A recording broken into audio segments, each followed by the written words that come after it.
Something's always bound to go wrong. Oh my goodness. It's Wednesday. This is Flex, Adapt with Intent. I am Dina Hall, and I'm still getting it right. Um, you know, this is what we're doing. We're learning new things. And that's part of what we're going to talk about here tonight. I'm far from becoming an expert at this thing that I'm doing right here. And I'll be honest, it's been quite a few weeks since anything has gone awry. But this program that we're using, this platform, has made some improvements over the last few weeks. And we're going to talk about that. And I have a guest coming on here with me tonight that I think you're just going to be thrilled with.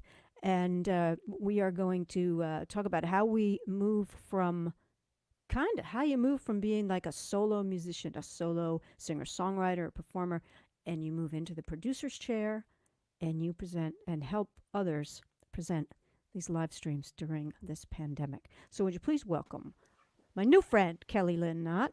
Hi, Dina. It's good Hi to there. see you. Same here. Thanks so much And for having me in this Wednesday. you're very welcome. I'm hoping that we'll get some comments. Some folks that we know might be tuning in. You've been doing this. I know you've been doing this thing, and you've gotten really good at it, and you've given me some tips and pointers. But what's your origins? You know, I know you. I told you this already. When I was looking for a photo to use for the promo, I found something came up. That was a picture of you playing music. Yes, I had a Jane. Hey, Jane Paul. That had you playing music right here in Bethlehem at Music Fest. I think it said 2018, if I'm not. And I don't Or I remember don't the know year, when. but Jane Paul, who's here, put me up for that. Oh, that was Yeah. nice. And it was great. So I'm a singer-songwriter. I've been doing that for a long time. I studied music and music business when I was young. uh, so much younger than today. And I've been a publicist, I've been a booking agent, I've been hired to do a lot of things. One thing that's always been consistent is that I've mostly been a contractor. And I have worked with a lot of primarily women owned businesses, smaller businesses that don't necessarily have a budget for all of the things or all of the departments or all of the different technicians. So I have gotten really good over the years at knowing just enough to be dangerous in different areas. So I can do web design, marketing copy, PR, and then if anything breaks or doesn't work, even friends and family now at this point will call me and say, okay, what do we do? Let's troubleshoot. And it's not that I'm supremely techie, it's that I'm stubborn and determined. And I That's think great. and I love the creative process of figuring out how to solve a problem. Often the solution that solves it is, something really simple. I can identify with every bit of that. And have you found that, one each of those different things informs the next and it takes you to the next place? Absolutely. No education is wasted, and no problem results in. I mean, it's all fodder for the next. It's all learning. It's all stair steps Hmm. towards whatever might occur next. And if you are in a state of constant learning, which is my favorite place to be, I'm really curious. I've done a lot of other Yeah. things as well. From real estate to teaching yoga, to being a CEO of a company, and chocolate making, all kinds of things, all while running my own contracting business over the years. And it's just because I'm curious, and that curiosity leads to really fun opportunities.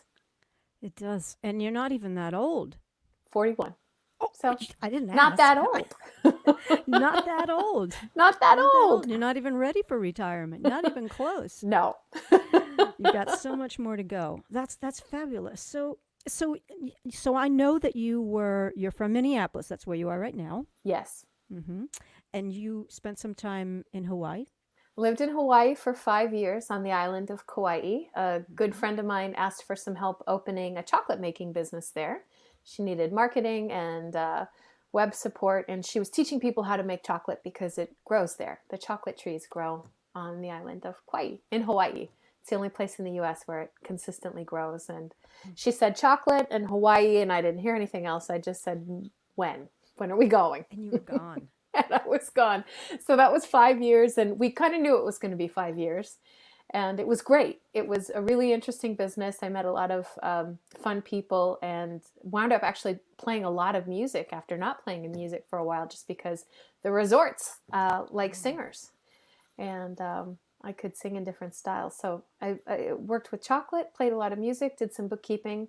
And then there on Kauai, I was starting to think about coming back here to the mainland. I knew we were approaching that time. And then the pandemic hit. And my daily activities and my business changed drastically and very quickly. Wow. And so you made your way back to Minneapolis. Yeah, yeah. You said in June? End of June, Wow. couple days before July. Was that frightening at all? The travel was. Yeah. I had trouble because every flight that I booked was canceled. Mm. The island of Kauai in particular in Hawaii was being very, very cautious with the virus, which is great. Um, but they were shutting things down quickly. And it was tough to get a flight that would stay. The airlines were trying to figure out, how many people they needed to have on the flights, when it's that far, to justify having a flight. And so it didn't look like I was going to get out. And actually, a friend who I work with now in streaming gifted me some airline miles so that I could make it all happen and get here back to the mainland. Oh, that's sweet. That's really a nice way for that to happen. It was, My goodness. I mean, it was a lifesaver. And Yeah. the thing that I most wanted to come with me was, and she might appear, my little American Bulldog, Donna. I was also having trouble, well, not little, she's 55 pounds, but it was hard to get her back to the mainland because airlines were embargoing certain size crates, and it didn't look like that was going to happen. And had another friend come through who was a doctor who helped me get her on a plane. And so it didn't look like I was going to be able to move. And then all of a sudden, I had support. And there's that tenacity. yeah, just keep moving forward as if. Mm-hmm. And often, if you take the leap, there's support there. Things fall into place. You make a way. You make your way. You figure out how to do it because you have to. Wow. Yes. Oh my goodness. So now you've come back to Minneapolis. We're in the middle of a pandemic. Music venues are shut down. No one's playing music. How in the world did you get started doing this live stream producing? Well, it started back in March, and I heard from Susan Werner, one of my favorite songwriters who I've known for a long, long time. And she and I had talked about streaming off and on and done some different experiments. Jane knows Donna very well. They talk often. But Susan and I had done some streaming experiments, and Susan was really smart. She knew that she was going to need to get out ahead of this and get in front of an audience. And she had a sense early on, even before I think, it was looking like things were going to get shut down, but she was really early, and she called and she said, "What do you think about putting this together, and how do we do it?" And we started out with Facebook Live. We started there, and it wasn't long before Susan was missing playing with other musicians, missing the magic of that. And so we spent hours doing different latency tests on different platforms. And our first breakthrough moment, we had Trina Hamlin on Susan's show, and we couldn't solve the latency, but we put Susan on a smart TV behind Trina and you may have seen that show. Oh, I did.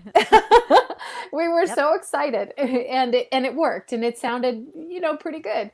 And it wasn't long after that we found the platform that you and I are both using called StreamYard, which is primarily what I use now. I do have some clients who hire me to do private Zoom events, but most of what I do in StreamYard.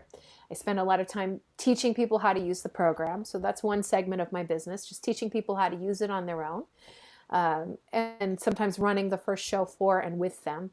And then I spend time artists are either hiring me to help them with sound and tech checks, so getting their gear together, making sure everything sounds great, or they're hiring me to run the back end of the show. And Susan actually created a title for me, and I love it. I'm her digital coordinator.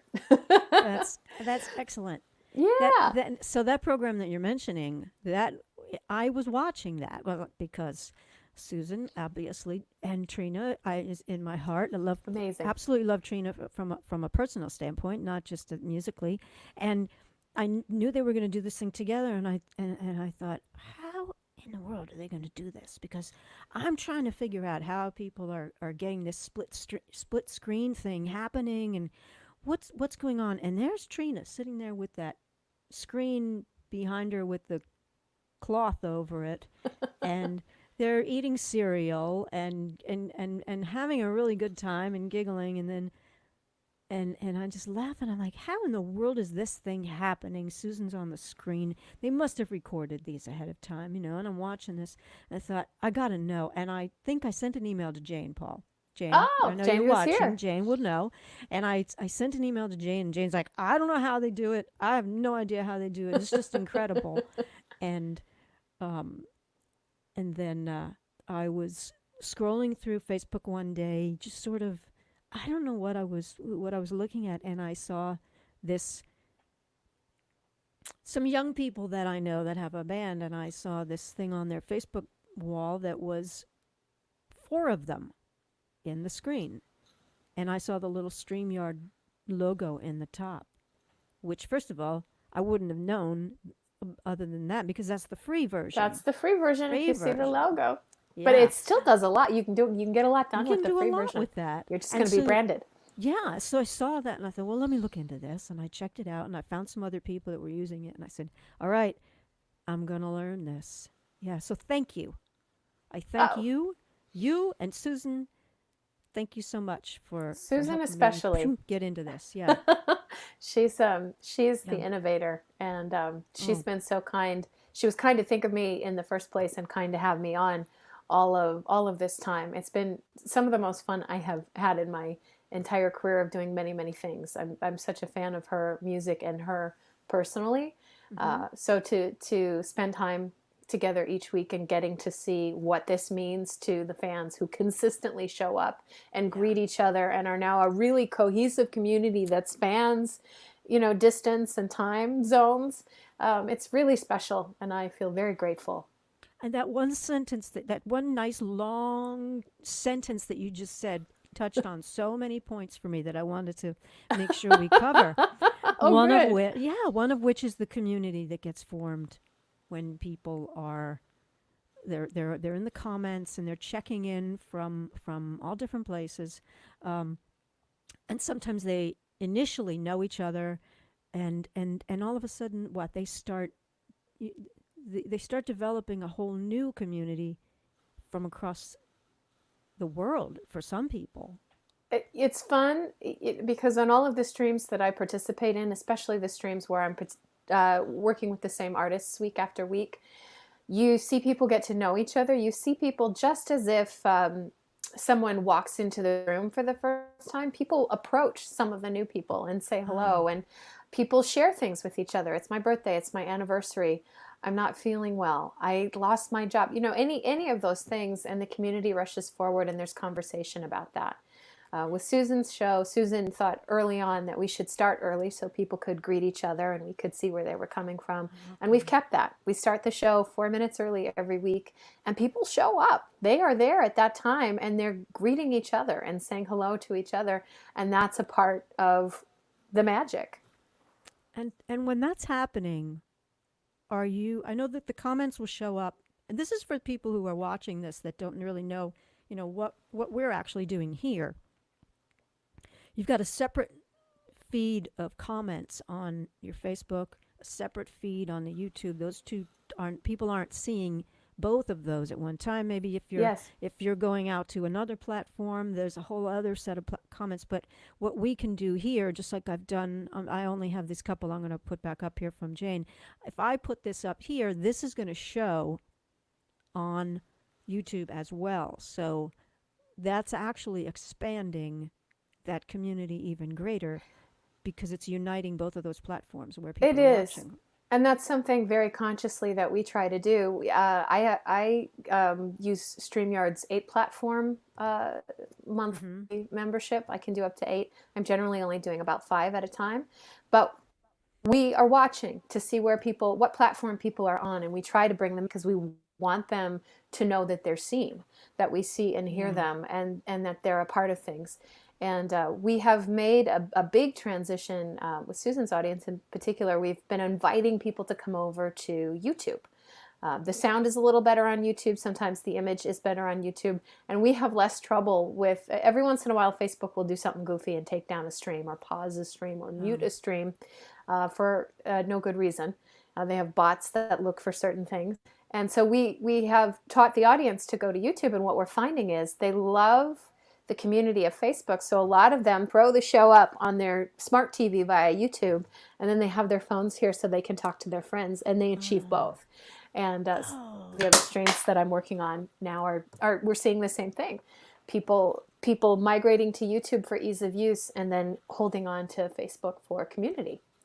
The other thing too is that you don't have to log into YouTube. Right. Yeah. So there's a percentage of the audience who feels safer there. Yeah. And they're just not they don't use Facebook. Oh, believe it or not everyone uses Facebook, so they can watch anonymously. They can watch over YouTube as well. Right, yeah. They're not announced when they come into the stream.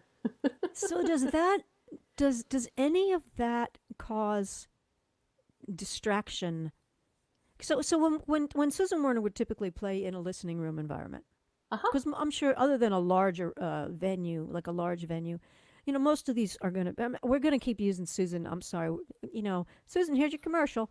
We're going to keep using her. Susie on Sundays, 7 p.m.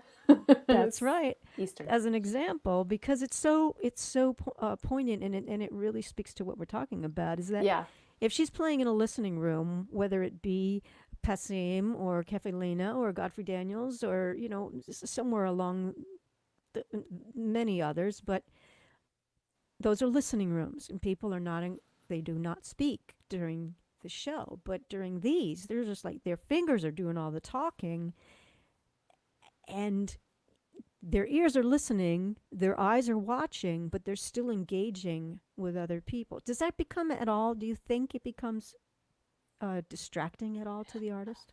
I don't know for Susan if it's distracting, but I can tell you that she has adapted, and she adapted remarkably quickly to interacting with those comments. If she doesn't see them when she's actually singing the song, she's going back and checking in, and she does something that I think is really important, and she looks to see who's there and she says their names. Again, it's all a part of making them feel seen. And if you've gone to see Susan Werner at a show, you know that one of her gifts, aside from being what I would call a musical genius, is she will meet someone once and then see them 15 years later and remember their face and their name.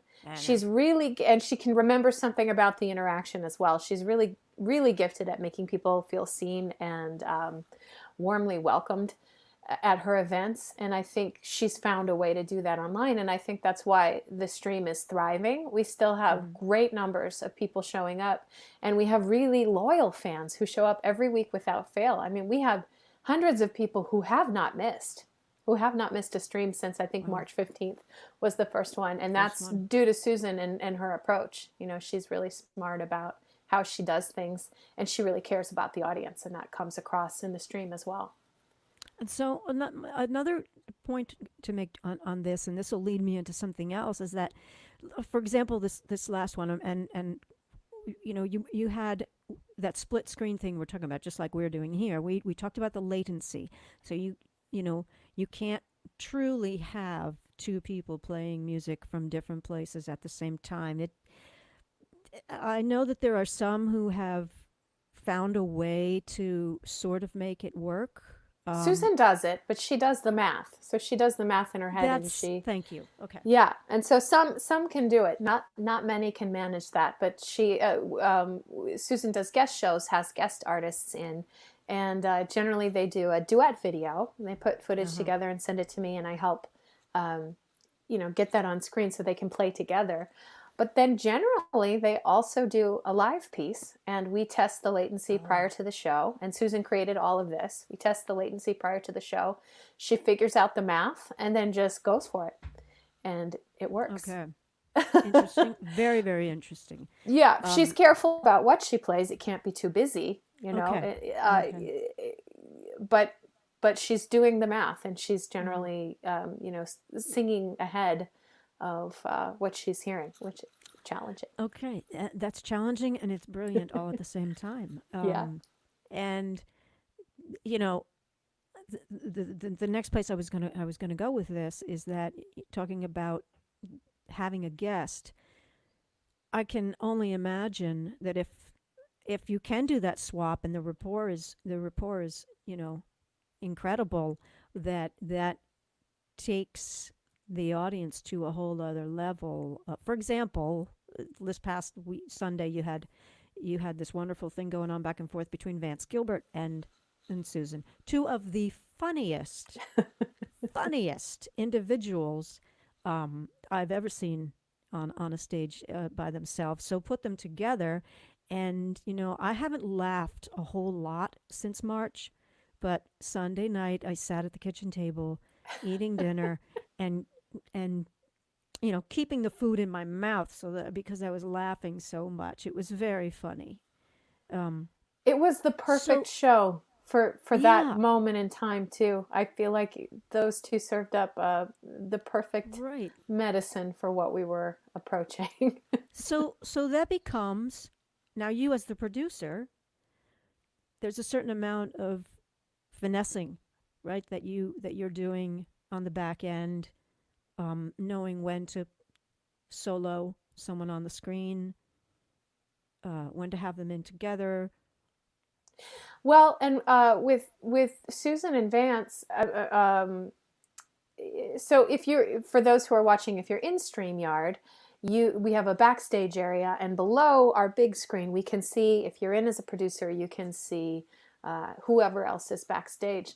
And Susan and Vance are both so animated that if one of them started moving or doing something, I would pull them in. Vance had some great dance moves during a couple of Uh huh. Susan's songs, and so I would watch. Susan is also, I mean, Susan is really, Susan writes the run of show. She knows what's going to happen and when it's going to happen. She communicates that to me.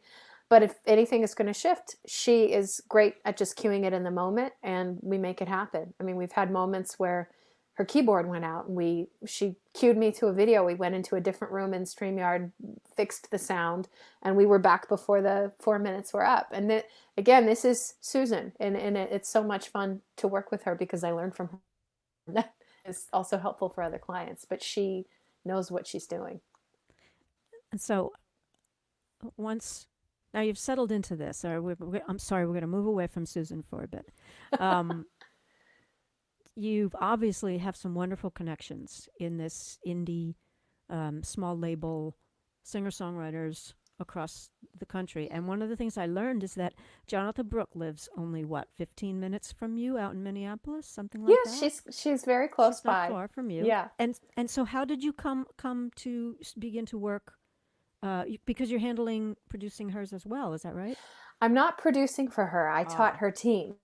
Oh, So okay. occasionally I run Okay. it. I run a show for her. I sound check for her, and Uh huh. then she uses me for a lot of different other things, small projects. I just did 5 videos for her. She was in Nashville and did some recording with her band, and I made those videos so she could put them out for the show. She's had me on the show. She's had my dog on the show. Actually, I think I was on the show because my dog can't run StreamYard. Um, but she's wonderful, and I met her as most of the gigs that I have now in streaming, especially the regular gigs, come from Susan and her Mm-hmm. manager Patty Romanoff, who have just been sending me clients, which is wonderful. But Jonathan was on Susan's show, and so Ah. I met her, and Susan sent me a text and said, I think Jonathan's coming on the show. She has a question. Can you just get with her ahead of time with the sound check? And Jonathan and I started talking, and we got some gear specific. She actually borrowed some of my gear for the show with Susan, and I've been working with her since then. Mm. And I love it. She's great. She's really fun and kind, and another person who really knows what she wants to happen and when, very organized about Mm. what she does, and really passionate about making sure that the audience feels her love and care for them. Dave Fry chiming in. Dave Fry from here in Bethlehem. More dogs must be more dogs in folk music. Essential. I I'm agree. typically we only see cats on screen. during these Zoom meetings and stuff because they'll climb anywhere, but I prefer to see the dogs.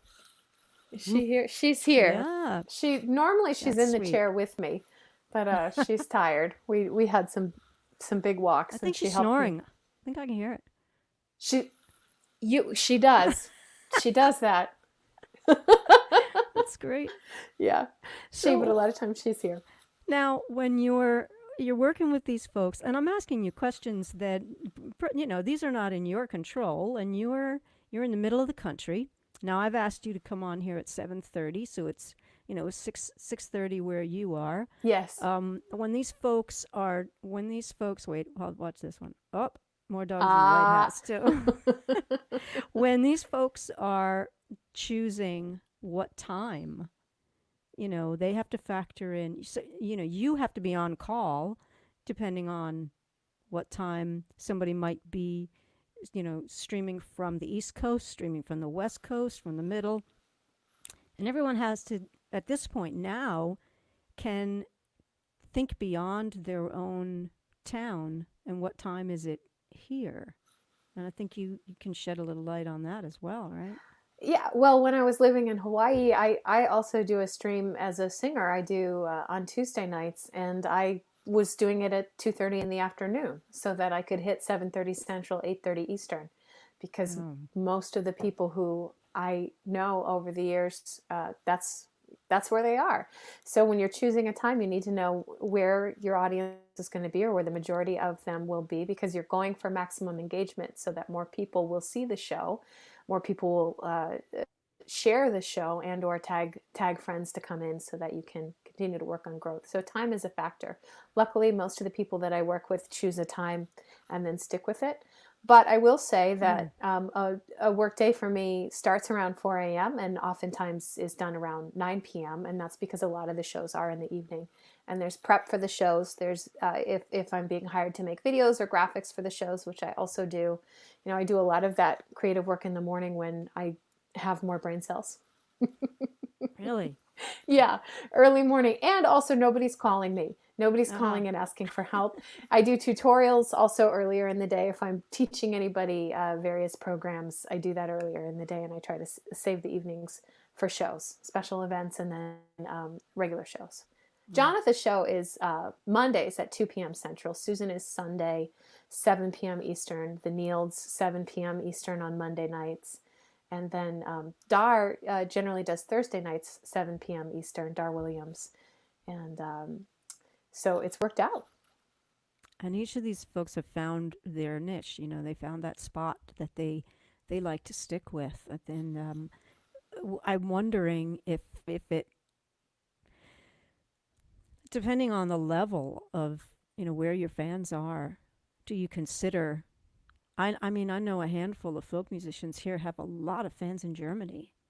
Um, do they at some point consider changing or doing a special show, a special time, so that those people can actually be engaged as well? I'm I can only imagine that it's Yeah. considered. I mean, they're accessible. That's the beauty of it all, is they're accessible after the fact. You don't Yes. have to watch it live. But you know what is interesting is, no matter the time, um, the people who really want to be there live, who have discovered the magic of this time, all of these live streams, to be this close to artists that you've known and loved forever, and now you Yeah. can be with them once a week. We have people who get up at midnight and come in for a Wow. show, or stay up until midnight, Yeah. and then go to bed, or whatever it is. I mean, Hmm. some people are just really committed, and right now these shows just mean so much. Yeah. It's a chance to be, it's a chance to, one, have community and connection, as we talked about, and then two, I mean, just down to serotonin and endorphins and dopamine from hearing music and hearing something familiar and being soothed and entertained and not having to a while. Um, the gratitude. I mean, I love being on the back end of the streams and just seeing the comments as they come in, especially near the end of the show when people really start to express about what it means to have space to live in each week, and Yeah. really to be developing relationships with artists that they might not otherwise get to spend time with. You know, an artist might get to Germany or even to Portland once every 3 years or 5 years, or maybe once in a decade. And now these people are getting to see them, weekly, and, In and, real and really time. getting to know them and understand them in a different way. Mm. Um, just something on the actual real tech side of this.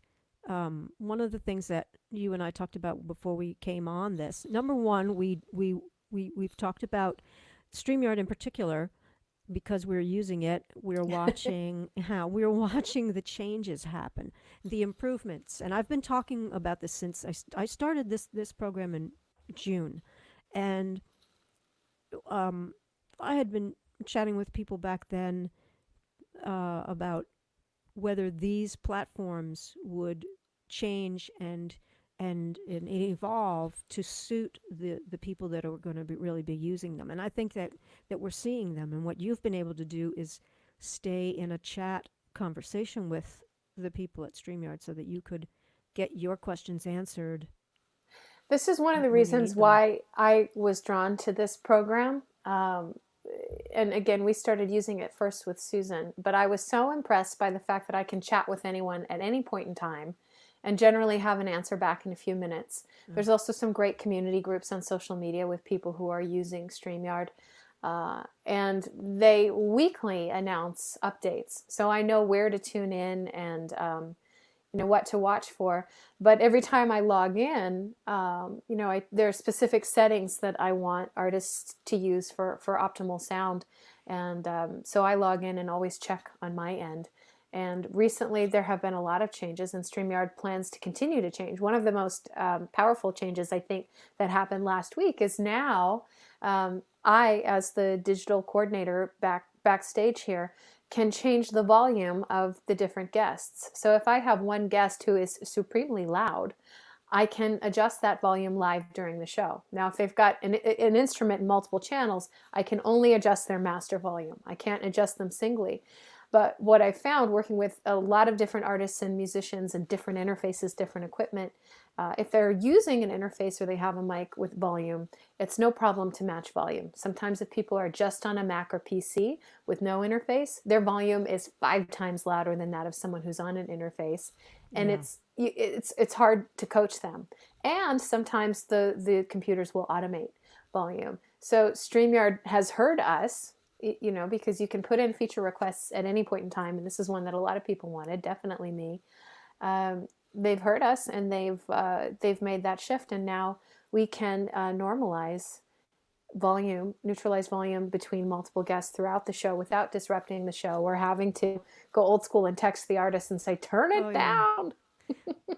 I'm going to call Dave Fry back in here for a second because last week I was working on digitally coordinating a stream for Godfrey Daniels, and it was um, one of the. I think that's. I'm trying to remember who it was. I'm sorry, it wasn't that. It was last week's Flex with Okay. Ramona Labar and Sarah Craig from Cafe Lena. And Ramona's volume was somewhere about here. Mine was right about here, and Sarah's volume was way up here. And Dave had noticed that. He had sent me a message saying, this were the different vocal the audio in was fluctuating between all of you, and also that I was only in one ear when he was listening over the Yes. headphones or earbuds or something like that. And when you and I checked in to chat several days ago, you said, "Oh, look, they changed that. They improved it." And it was literally the day after I had, been fretting over how to fix these things. And Yes, well, when StreamYard implemented stereo, there are certain interfaces, not all, that have a quirk. And if you follow the instructions to have stereo audio on for optimal sound, they send the channels, they pan them to the left and right. So voice is here, everything else is over here, which sounds strange, especially if you're just speaking. And so you mentioned that you were having that issue. And it had come up with, in fact, I knew what interface you were using because you were having the issue. Mm-hmm. And I had had a conversation with StreamYard, and they weren't aware of it yet, but they made a change and got me the intel. And there's something that you can uncheck now so that we can hear you in both sides, which is great. Yeah, absolutely. And then the other thing that a lot of people don't know necessarily is that it's much better if you use an Ethernet cable. Now, of course, if you're on your phone or your iPad, you don't necessarily have that capability. But if you let's if you're the artist, you're the musician, you're whoever, and you're sending a stream out using that Ethernet cable, the direct line is going to be so much better than the Wi-Fi. Now, I have noticed a couple of little hiccups in what's going on back and forth between you and me. I'm on Ethernet. You're on Ethernet. Uh-huh. Are you noticing that as well? I'm not now. Interesting. So, and sometimes that will occur where you'll hear it when you're backstage and it doesn't represent in the stream. And what No. it means is, and you and I right now are sharing a connection. So we're both in as producers so Mm-hmm. that our Ethernet is bolstering the stream. So if Oh, your Ethernet were to go down and we lost you, the stream would stay live. It would just be me by my lonesome. But this is something that I like to implement with artists as well. And so I bring artists and or guests, if I'm running a talk show for someone, I bring them in. I bring at least one person in as a co-producer. It's a feature that StreamYard allows you to use. And that way the stream stays steady. And what I find is nice about that too is even if someone does want to come in on a phone, sometimes I'll bring them in on their computer with Ethernet, and then that computer with Ethernet will stay backstage, and we can bring the phone ah. in for the better camera. So that's a trick too. So I could also, if that's the trick, and I've considered this today, I could also do that on my own You with could, a separate computer, yes, but without the volume, so that I'm not hearing that delayed sound, that echo, or whatever else. Yeah. yes, yep. So you So, can mute one, and sometimes there are little blips with that, but hmm oftentimes it works without a hitch. so these are And little tricks that you've pretty much. I mean, there's no manual. You don't get a StreamYard manual. You don't get a Zoom manual for the most part. You you know you figure these things out on your own because of your curiosity and um, and actually necessity. yeah, well, and I am a manual reader because I've done different events with like 50 artists at once, retreats where everybody has a different system. And the first Yeah, time I work with an interface, or a mixer or a mic, I do download the manual and read on it. the that equipment. Yeah. Yes, and I've also called manufacturers. And what's interesting is not all of the manufacturers are up to date on how the devices work in talkback applications like StreamYard and Zoom. So some Hmm. of the fixes, like you said, I did have to find on my own. The manual gave me clues, but even sometimes the company wasn't aware of what the fix might be. And then I would find it and call them back, and we would talk about it and then tweak it together. So it's really neat because all of these different companies are sort of on the same learning curve. We're all jumping light Yeah, years ahead technologically together out of necessity, and it's really, really a fun time in that sense. absolutely. Trying to look up the equipment that the manual was created way before the. StreamYard is not that old.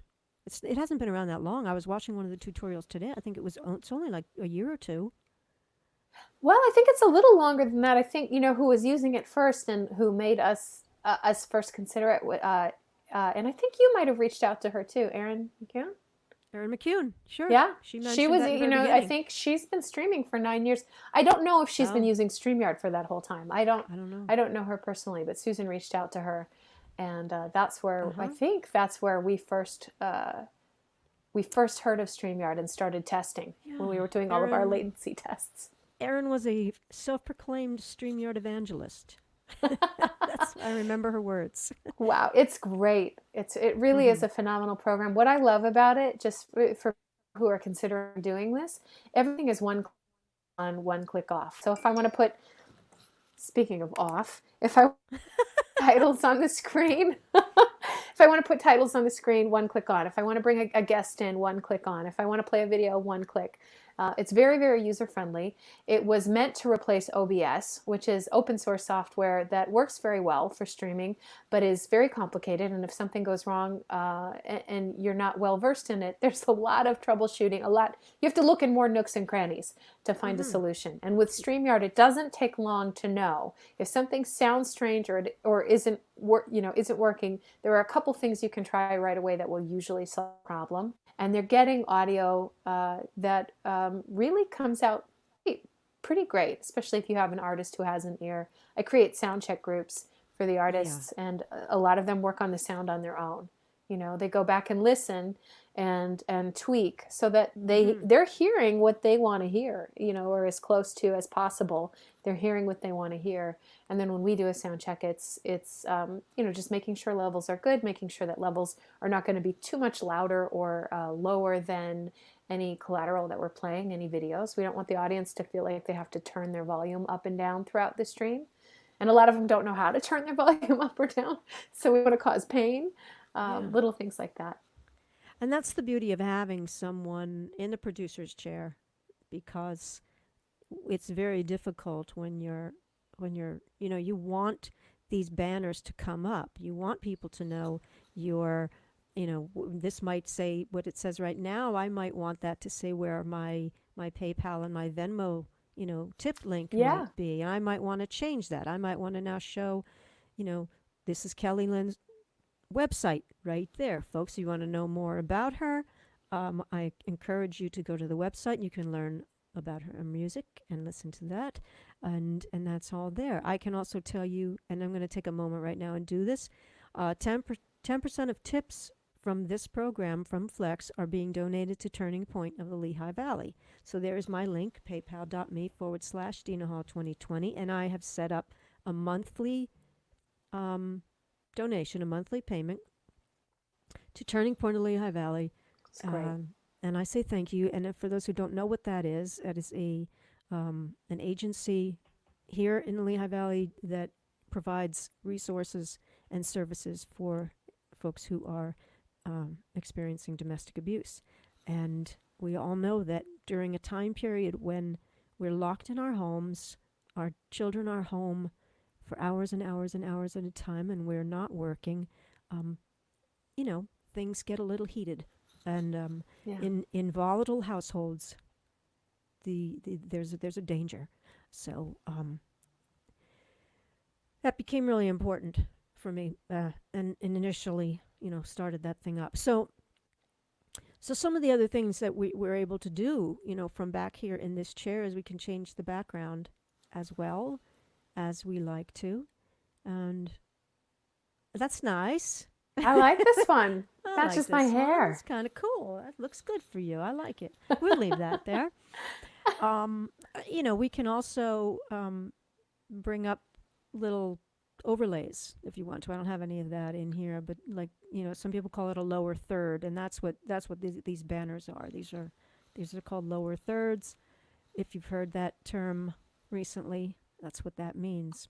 You've got your beautiful logo for the show up here in the got that up there, top and I corner. If by chance the background, when there's an artist on the screen and they're playing music and the background happens to be white or light in color, I can change it to that one as well. A little bit understated right there. And so these are the things, and there's more. We can add those little videos. One of the things that I'm really intrigued with, and I know that you sort of showed me how to do this, but adding a video from, let's say a video from YouTube, for example. If we wanted to play a video from YouTube, you could do that. Do you want to do that right now? Like Sure. On the fly? Yeah, we can. So there's two ways to operate video in StreamYard. One is to upload the video direct to StreamYard's server.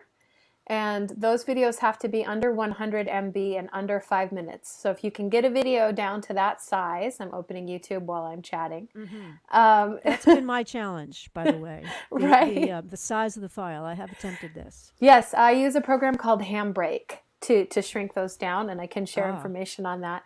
Let's see, what should we watch? Oh, no, no. You surprise us. You Okay. give us something wonderfully entertaining. Okay. Let's see.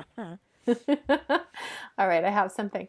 Um, Okay. but option number one is, oh, there's an error there. We'll choose a different one. Option number one is to play direct through StreamYard. Option number two is to open a separate tab. Oh, YouTube. I am having trouble getting any of these videos to play in YouTube. This is Okay. interesting.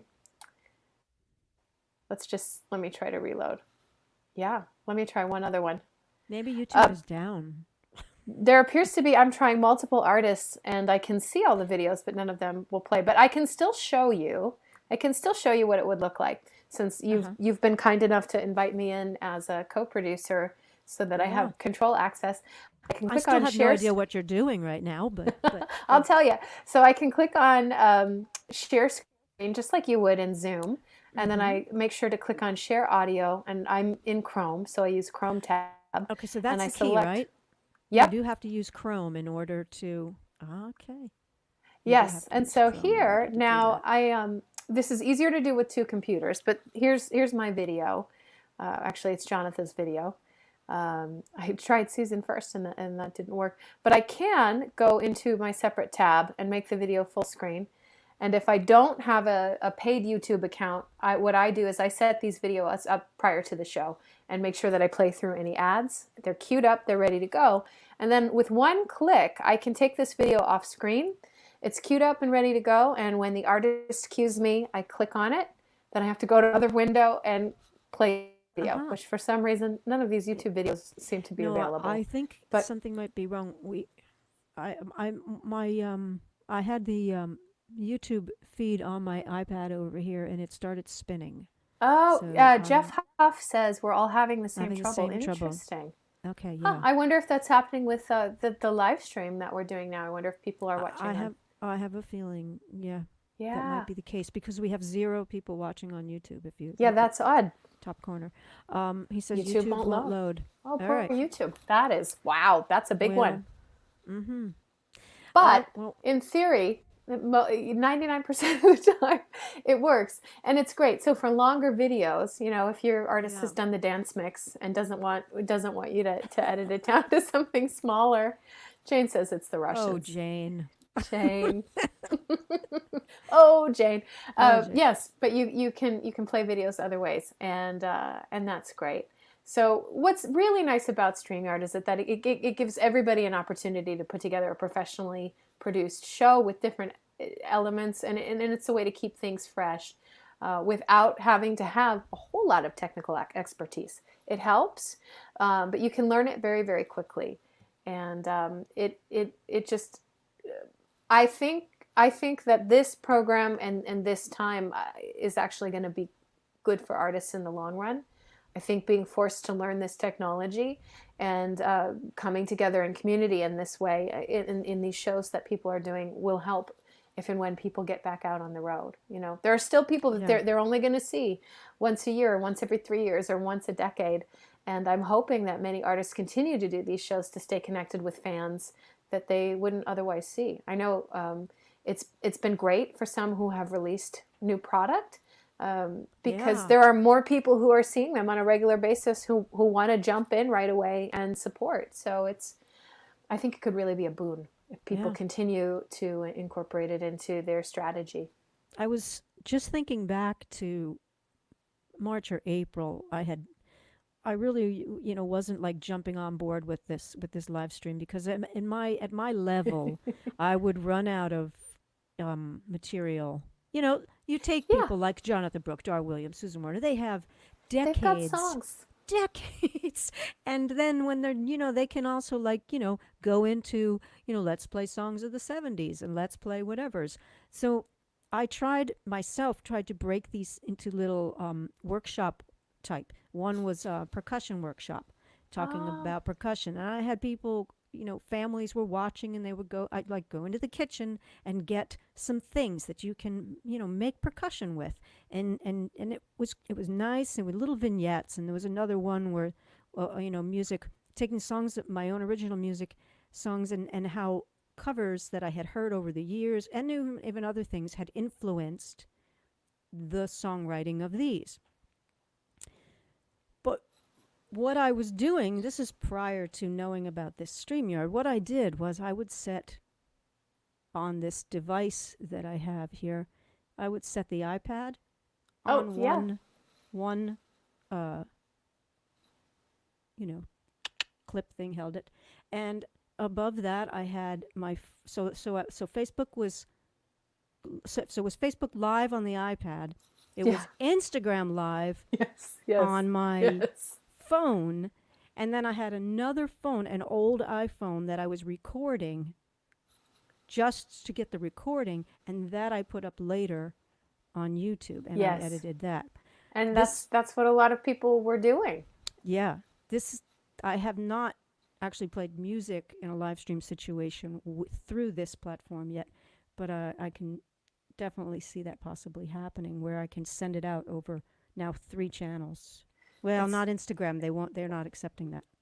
nope. Instagram StreamYard doesn't connect with Instagram, but you can always go old school and have the second Exactly. phone. But they Yeah. do a lot of platforms, and you can also embed StreamYard in a website. Mm-hmm. So some folks are you don't have the comment feature there, which I think is a huge part of the I show. do. Yeah. But you could, some artists are creating a private link and creating a password protected area, and they can sell tickets that way. One of the things that I have found really exciting about this time is that most of the people that I work with are not doing ticketed shows. The shows are free. You're not obligated to tip, but many people tip as if they're attending a live show, and it's been really heartening to see how many people are coming forward in support of art and music, who they want to see venues stay open, they want to see artists stay in business, and they're contributing generously, to see that happen. And I think that is just so magical. Yeah.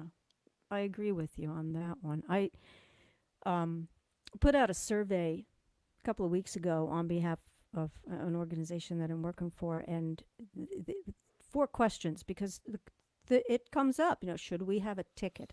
Mm-hmm. Should we make this a ticketed event? Will that hurt or help? And Yeah. no one knows the answer ahead of time. There's no magic answer. So we put out a survey. First question being, how often do you watch uh, with different levels? And also, one of the other questions was, what's your preferred way to compensate the artist? And far and away, pay what you will was the method of choice for the folks that answered that survey. That's interesting. And the least favorite was a ticket. At free was the least. They don't want it for free. They do want to compensate in some way, but ticket was second in Wow, line. that's great. Well, and I Suggested know donation was another option. I've even seen, some tips come in, and people will say I was able to do a little more this month, and I've seen in the comments people even, you know, they're encouraging other listeners to tip. They remind Yeah, each other, and it's really great. that is It's cool. it's great to see that people are receiving and cognizant of the value of art, especially art in difficult times, how important it is, Mm-hmm. and that it matters to people. Yeah. One of the things we saw happening, I'm seeing it more and more, unfortunately, over the last few days, is that there are small independent venues across the country that are closing. We saw Boot and Saddle in Yeah. Philadelphia closed yesterday. There have been others that are not coming to mind right now, but um, once all is said and done, and we are able to get back out there, there will be fewer venues. It's it's it's Yeah. happening. I want to put this up here too. This hashtag Save Our Stages. If you can, you want to know more about that. The website is right there. I'm not even going to say it out loud because it's not a real word. But Save Our Stages. NIVA is the National Independent Venue Association, Mm.